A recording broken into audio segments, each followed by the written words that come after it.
கென்யாவில் நடந்த முத்தரப்பு தொடர் முடிஞ்சு கையில கோப்பையோட இந்தியன் டீமும் மேன் ஆஃப் த சீரியஸ் விருதோட தோனியும் இந்தியாவுக்கு ஃபிளைட்ல வந்து இறங்கினாங்க. தோனியை வரவேற்கிறதுக்காக அவங்க அம்மா அப்பா நண்பர்கள் எல்லாருமே ஏர்போர்ட்டுக்கு வந்திருந்தாங்க. தோனி ஏர்போர்ட்ல இருந்து வெளில வந்தாரு. மச்சி ஹாய்டா. டேய் தூக்குங்கடா. மாஹி மாஹி டேய் டேய் டேய் இறக்குங்கடா. மச்சான் வச்சி செஞ்சிட்ட போல.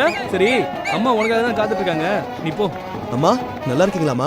என்னம்மா அழுதுகிட்டு? உனக்கு சுத்தி போடணும் கண்ணு. டேய் தோனி, ரொம்ப பெருமையா இருக்குடா. தேங்க்ஸ்ண்ணா. இங்க பாத்தியா 10 நாளா உன்னை பத்தி தான் எல்லா பத்திரிகையிலயும் டாப் நியூஸ். ஓ சூப்பர்ண்ணா. டைம்ஸ்லயும் உன்னை பத்தி பேசினாங்கடா. ஹீரோ ஆயிட்ட போ. அதெல்லாம் ஒண்ணு இல்லண்ணா, டீம் ஒர்க் தான். மச்சான் இப்ப பாரு, நடு ரோட்ல தான் உனக்கு கேக் வெட்ட போறோம். டேய் சும்மா இருங்கடா. இல்ல இல்ல இல்ல இல்ல அதெல்லாம் முடியாது, இங்கேயே வெட்டி ஆகணும். டிராபிக் ஆயிட போதுடா, போலீஸ் வந்து அடிக்க போறாங்க பாரு. அதெல்லாம் நாங்க கரெக்ட் பண்ணிட்டோம், நீ வெட்டு தம்பி. சரி குடு மச்சான், அந்த கேக் எடு. அவன் மூஞ்சில வேண்டாம்டா அப்பாத, வேண்டாம் அப்பாத.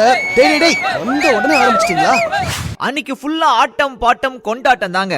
அடுத்த 2 நாள் தோனி நல்லா ரெஸ்ட் எடுத்தாரு.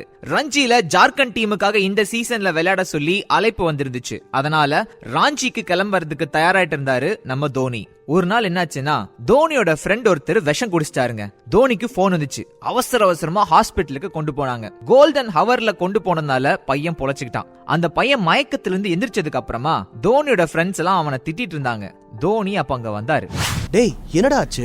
என்கிட்ட கூட சொல்ல முடியாத பிரச்சனை உனக்கு என்ன? விடுறா மச்சான், ஒன்னும் இல்ல. முதல்ல நீ என்னன்னு சொல்லு. இல்ல மச்சி, நான் ஒரு பொண்ணை லவ் பண்ணிட்டு இருந்தேன். அவளும் தான். இப்ப என்னாச்சுன்னே தெரியல, ஒழுங்கா பேச மாட்டேங்கிறா.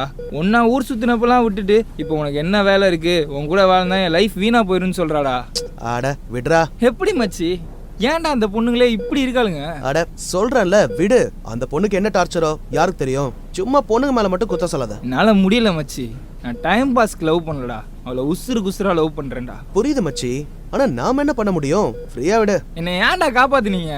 அவ இல்லாத வாழ்க்கை எனக்கு வேணாம்டா. அடிங் சொல்லிக்கிட்டே இருக்க. என்ன பெரிய இவனா நீ?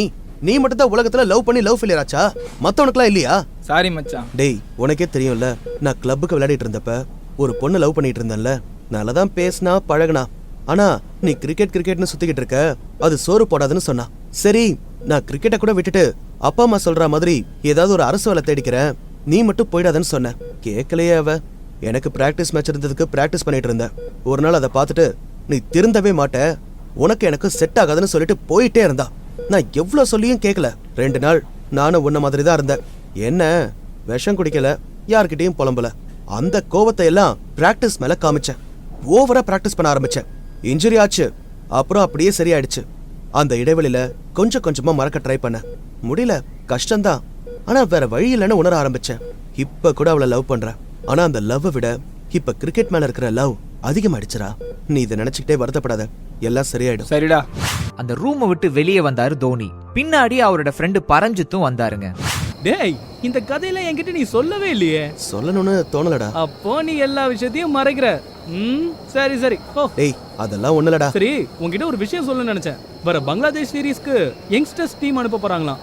யார் யாரை எடுக்கலான்னு ஒரு லிஸ்ட் வச்சிருக்காங்க. காம்பீர், ராய்டோ, நீ, ஸ்ரீராம், இந்த மாதிரி 20 பேர் அந்த லிஸ்ட்ல இருக்காங்களாம். வர ரஞ்சி சீசன்ல உன் பெர்ஃபார்மன்ஸ் நல்லா இருக்கணும்னு மனசுல வச்சுக்கோ. கரெக்டா மூவ் பண்ண டீம்ல நுழைஞ்சிடலாம். ஆமாண்டா, நானும் இந்த நியூஸை கேள்விப்பட்டேன். இந்த ரஞ்சி சீசன்ல பாரு அண்ணனோட பெர்ஃபார்மன்ஸ். ரஞ்சி சீசன்ல தோனி ஒழுங்கா விளையாடினாரா? இந்தியன் டீம்ல அவருக்கு இடம் கிடைச்சதா? இதெல்லாம் தெரிஞ்சுக்கிறதுக்கு நாளைக்கு சாயங்காலம் விகடன் ஆடியோவை மறக்காம கேளுங்க.